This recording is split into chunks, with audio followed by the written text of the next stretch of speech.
네, 여러분 안녕하세요. 관세사 시험 합격 전략 설명에 맡은 안준호 관세사라고 합니다. 오늘 저는 이제 내년 대비해서 저희 학원에서 진행하는 그런 관세사 시험 관련된 내용들을 설명드리려고 하는데요. 저와 같이 내용 들으시면서 같이 중요한 게 뭔지 확인해 보시면 좋을 것 같습니다. 첫 번째, 자, 관세사 소개부터 진행하도록 하겠습니다. 관세사란 나와 있는데요. 관세사는 여기 보시면 관세와 무역에 관한 국내 유일의 국가 전문 자격사라고 볼 수 있겠습니다. 저희가 이제 관세와 무역을 구분한 것은, 무역이라는 것들은 관세를 포함해서 기본적으로 수출입을 할 때 그 내용을 말할 것이고요. 이제 관세라는 것들은 수입할 때, 일반적으로 수입할 때 부과되는 세금을 하게 되는데, 저희가 이제 관세사라고 했을 경우는 기본적으로 무역에 관련된 컨설팅을 진행하거나 아니면 관세 부과와 관련된 이런 컨설팅을 진행한다고 보시면 되겠습니다. 가장 주된 업무라고 말씀드려보면은 아무래도 여기 신고 부분이 되겠죠. 수출, 수입, 반송 관련된 이 신고 부분이 저희가 하는 주된 업무라고 볼 수 있겠습니다. 이거 말고도 상담이라든지 어떤 세금을 줄일 수 있는 절세 방안이라든지 심사 관련된 부분까지도 같이 수행하고 있습니다. 네, 저희가 흔히 이제 8대 전문 자격사라고 부르는 것이 있는데요. 여기 보시면 관세사를 포함해서 이렇게 문과에서 하고 있는 이런 자격증을 가지고 있습니다. 네, 관세사는 관세청에서 주관하고 있고 여기 산업인력공단에서 출제를 하고 있습니다. 네, 저희가 기본 시험은 1차와 2차로 구분이 되는데요. 1차 시험 같은 경우는 객관식으로 이루어져 있고 2차 시험은 논술형으로 이렇게 구성이 되어 있습니다. 1차 같은 경우는 이제 총 4과목이 나오는데요. 여기 보시면 오지선다로 해서 40문제씩 출제가 되고 있습니다. 즉, 한 문제당 이제 2.5점씩 배점이 되어 있다라고 보시면 될 것 같고요. 여기 100점 만점으로 했을 때, 한 과목이라도 40점 미만으로 나오면 안 됩니다. 그러면 저희가 과락이라 부르게 되는데, 과락이 나오게 되면은 평균 점수가 60점 이상이 나온다 하더라도 합격할 수가 없게 되고요. 40점 이상, 전체 과목 다, 모든 과목이 40점 이상이 나온 상태에서 전 과목 평균이 60점 이상 됐을 때 합격에 들어가게 되겠습니다. 그리고 이제 2차 시험 같은 경우에는 저희가 최소 합격 인원이라고 하는 것이 있어요. 이게 뭐냐면 일단 기본적으로 60점 이상이 되면 다 합격자가 됩니다. 근데 60점 이상이 안 되는 경우들이 발생하기도 하거든요. 예를 들면은 평균 점수 봤을 때 60점 이상 되는 인원들이 90명이 되지 않았다. 그러면은 그 90명이 될 때까지 이제 밑으로 내려가는 겁니다. 평균 60이 안 된다 하더라도 합격자가 될 수 있다고 보시면 될 것 같고요. 여기 최소 합격 인원이기 때문에 예를 들면은 평균 90점이 넘는 사람들이 90명이 넘어간다. 그러면은 전부 합격자라고 보시면 되겠습니다. 나중에 다시 말씀드리겠지만 저희 작년에 149명이 합격자가 나왔거든요. 그리고 여기 보시면 관세사 시험에 이제 전형이 나와 있는데요. 일반 전형하고 특별 전형, 연수 이렇게 구분할 수 있겠습니다. 저희가 기본적으로 이제 일반 전형 생각해 보시면은 아까 보셨던 1차와 2차 시험을 모두 이제 치러서 합격이 된 자를 말할 것이고요. 그다음에 특별 전형과 연수 같은 경우는 기본적으로 이제 공무원으로서 관세 행정에 근무했던 근무한 기간이 있는 사람들을 말하게 됩니다. 그러니까 쉽게 말씀드리면은 세관에서 일을 하고 계신 분들 있잖아요. 세관 공무원이라 부르는 분들이 이제 관세사를 시험 준비하게 되면 이렇게 일반 전형이 아닌 특별 전형으로 이렇게 분류된다고 보시면 될 것 같습니다. 전체 합격자 수를 봤을 때 일반 전형이 이제 최소 합격 인원 90명 이렇게 구성이 되어 있고요. 바로 전에만 하더라도 제가 2013년도에 합격을 했었는데 이때까지는 75명까지로 구성이 되어 있다가 2014년부터 지금까지 현재 최소 합격 인원을 90명으로 이렇게 기준을 잡고 있고 작년에만 좀 특이하게 좀 많은 합격자들이 나왔습니다. 특별 전형 같은 경우는 이렇게 보시면은 대략 여기 한 20명 내외 정도가 될 것 같은데 일반 전형하고 특별 전형은 따로 이렇게 시험이 치러지기 때문에 합격자가 따로 나눠지기 때문에 별도로 진행된다고 보시면 되겠습니다. 그리고 1차 시험 같은 경우는 여기 보시면 이제 총 4과목이 나와 있는데요. 관세법 개론하고 무역영어를 1교시, 내고소비세법하고 회계학을 2교시로 이렇게 구성을 하고 있습니다. 여기 보시면 전체 교시마다 이렇게 80분씩 배점이 되어 있기 때문에 저희가 이제 핵심이 뭐냐면 내가 최대한 주어진 시간 안에 빠르게 그 문제를 풀어서 답을 맞춰야 되기 때문에 좀 빠르게 내용들을 좀 풀어나가는 연습을 할 필요가 있겠어요. 특히 저희가 1교시 같은 경우는 무역 영어가 조금 어렵게 느끼는 부분이 많고요. 2교시 같은 경우는 회계학이 아무래도 이렇게 계산 문제가 나오다 보니까 여기가 좀 어렵게 느껴지는 부분들이 있습니다. 그리고 이제 관세법 개론 안에 보면은 관세법만 있는 것이 아니고요. 여기 보시면 이제 자유무역 협정의 이행을 위한 관세법의 특례에 관한 법률이라고 하는 저희가 흔히 말하는 FTA 관세 특례법이라고 하는 것이 있는데 이 내용까지 같이 포함된 상태로 내용들이 구성이 되어 있고요. 내부소비세법 같은 경우는 부가가치세법, 개별소비세법, 조세법 이렇게 세 가지를 다 통틀어서 출제를 하고 있습니다. 그리고 회계학 같은 경우는 회계원리, 회계이론 이렇게 재무회계, 원가 회계까지 구성이 되어 있다는 점 말씀드리고요. 2차 시험 같은 경우는 이제 관세법부터 해서 관세표, 관세평가, 무역실무 이렇게 총 4과목으로 구성이 되어 있습니다. 여기 보시면 각 과목당 6문제씩 나와 있기 때문에 저희가 총 배점이 100점이기 때문에 100점인데요. 6문제를 했을 때 첫 번째 문제는 50점짜리 문제가 나오게 됩니다. 그리고 나머지 문제들은 10점짜리 문제 5개가 나와가지고 총 6문제로 구성이 되어 있다고 보시면 될 것 같고요. 여기 보시면 각 과목당 80분씩 배점이 되어 있는데 이 과목 같은 경우는 여기 보시면 서술형으로 문제가 나오기 때문에 그러니까 백지에다가 문제 보고 답안을 서술해 나가는 형태로 가다 보니까 시간이 굉장히 좀 많이 모자랄 수 있는 그런 시험이다라고 보시면 되겠습니다. 참고로 말씀드려 보면은 저희 관세사 시험은 1차 시험에 비해서 2차 시험이 좀 난이도가 높다라고 말을 많이 하고 있거든요. 여기를 좀 참고하시면 좋을 것 같아요. 그리고 무역실무 같은 경우는 대외무역법하고 외국환 거래법을 포함하고 있고 관세법 같은 경우에는 저희가 환급에 관한 특례법이라고 하는 게 있습니다. 수출용 원재료에 관한 환급 특례법이 있는데 그 내용까지 같이 포함돼서 출제가 되고 있습니다. 그리고 법률 회계 처리 기준 같은 경우는 시행되는 날짜를 기준으로 하고 있기 때문에 이렇게 할 수 있겠죠. 2차 시험 공고가 났어요.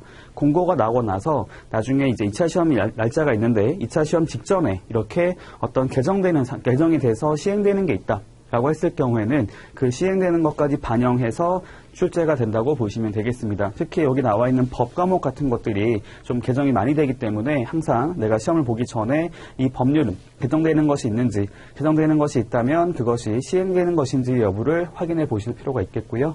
그런 부분들은 저희 강사들이 모두 확인을 해드릴 겁니다.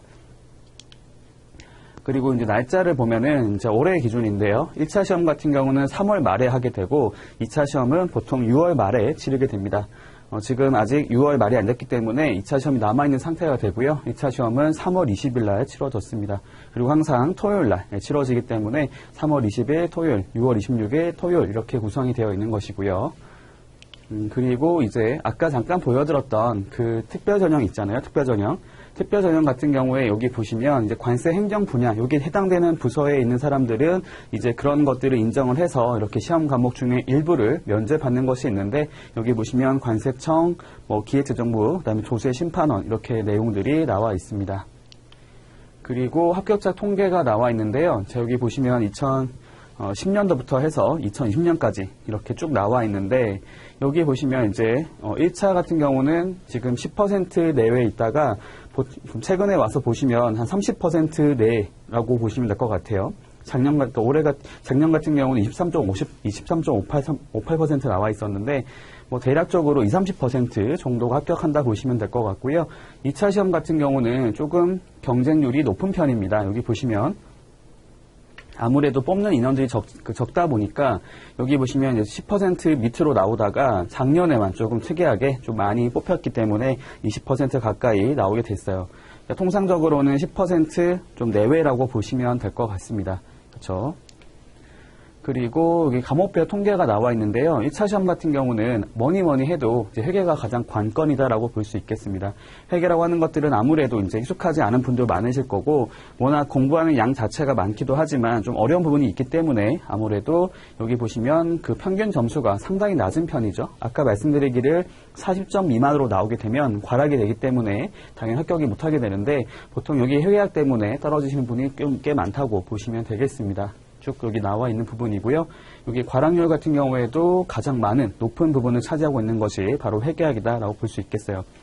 반대로 말씀드려보면 이제 회계학이 이제 반대로 회계학이 잘 되면 나머지 과목들에서는 오히려 점수를 좀 적게 받더라도 합격하는 것이 그렇게 어렵지는 않을 것이다라고 보시면 좋을 것 같습니다.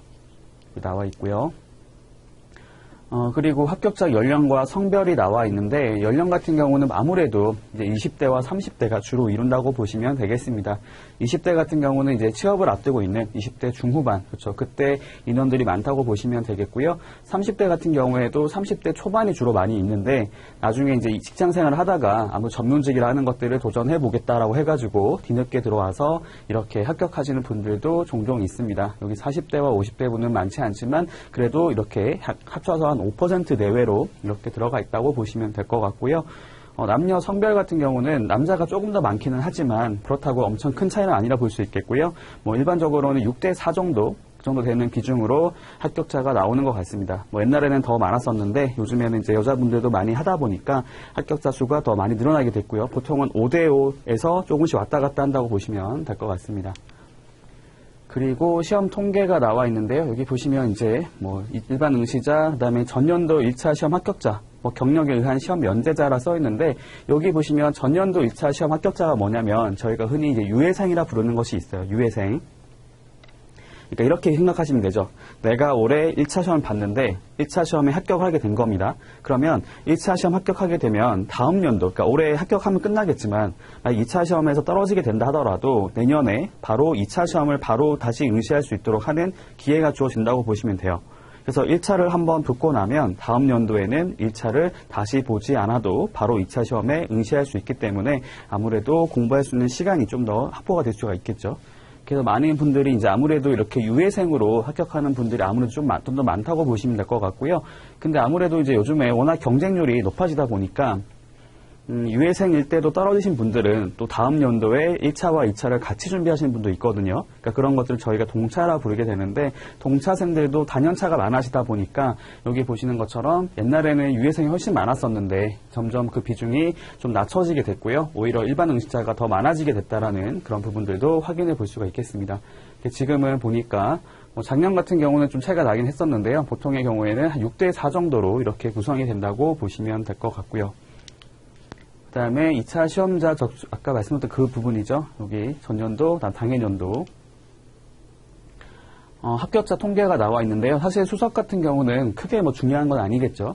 여기 커트라인을 보시면은 60점을 넘어가는 경우들이 여기 2019년, 2020년밖에 없었습니다. 그 전년도 같은 경우에는 평균이 60이 안 됐다 하더라도 최소 합격 인원이 모자랐기 때문에 이렇게 그 밑에까지 점수가 나와 있다고 보시면 되겠고요. 이 커트라인이라고 하는 것들은 마지막으로 이제 합격하신 분도 있죠. 최저 점수 합격하신 분들을 말을 하는 겁니다.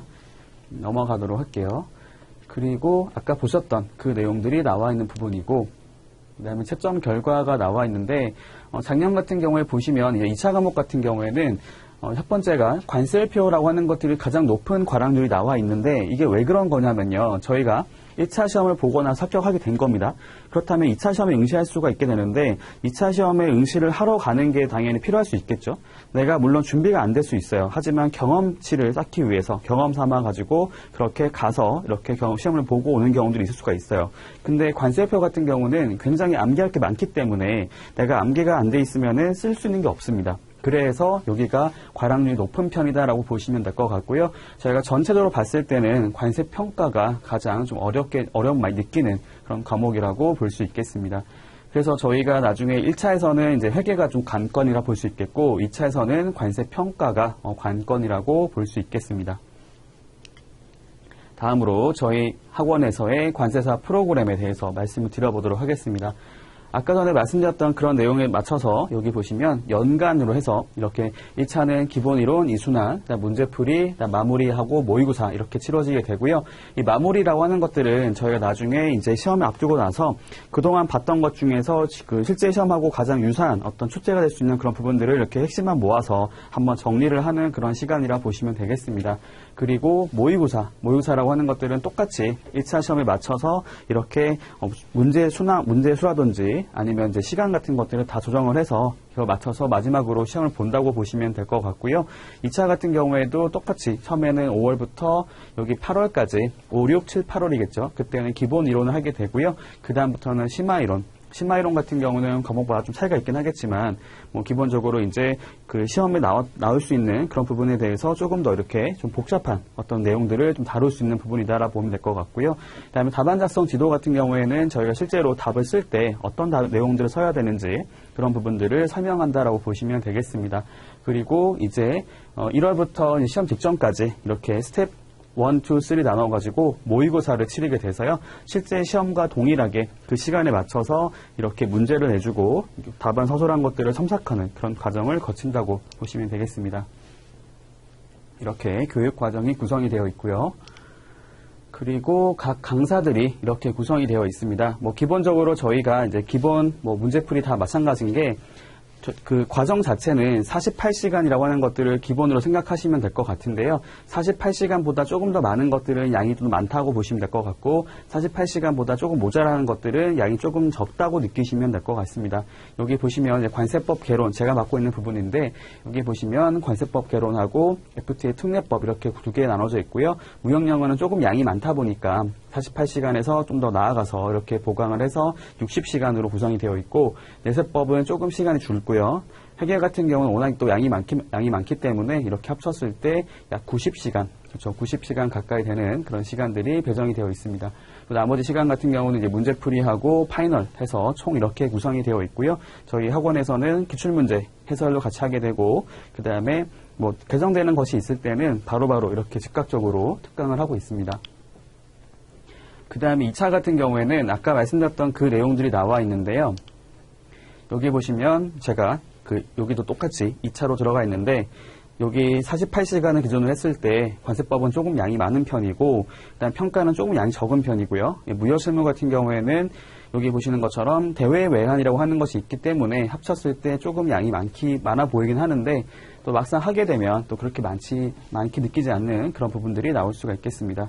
뭐 기본 이론, 심화 이론, 답안 작성까지 해서 이렇게 구성이 되어 있고요. 그리고 아까 보셨던 1차와 2차를 같이 나눠 봤을 때 저희가 겹치는 과목들이 몇 가지가 있어요. 관세법 개론하고 관세법은 사실상 완전히 동일한 과목이라 보시면 되고요. 그다음에 관세법 개론에 있던 것 중에서 관세평가라고 하는 부분이 좀 나눠지는 부분이 있고 관세표로 하는 것들도 조금 나눠지는 부분이 있습니다. 이렇게 여기 보시면 관세법, 관세평가, 관세율표가 관세법 개론에서 파생되는 것이다라고 보시면 될 것 같고요. 무역영어와 무역실무도 사실상 내용이 동일합니다. 똑같은 내용인데 하나는 영어로 보고 하나는 이제 한글로 본다라고 보시면 될 것 같아요. 그리고 여기 보시면 이제 1차 강사진 나와 있습니다. 저가 여기 나와 있죠. 여기 관세법 개론하고 무역영어, 내국소비세법, 회계학 이렇게 구성이 되어 있고요. 여기 보시면 내국소비세법이랑 회계학은 그 해당 업무를 하고 계시는 여기 현직에 계시는 세무사님께서 강의를 하고 있습니다. 그리고 2차 같은 경우에도 똑같이 제가 관세법으로 들어가 있고요. 관세율표, 관세평가, 무역실무 이렇게 구성이 되어 있습니다. 네, 저희 학원 자체가 워낙 좀 젊은 강사들이 많은 편이죠. 그래도 다들 연차가 좀 되어 있는 편이기 때문에 뭐 생각보다는 경험이 많다고 보시면 될 것 같습니다.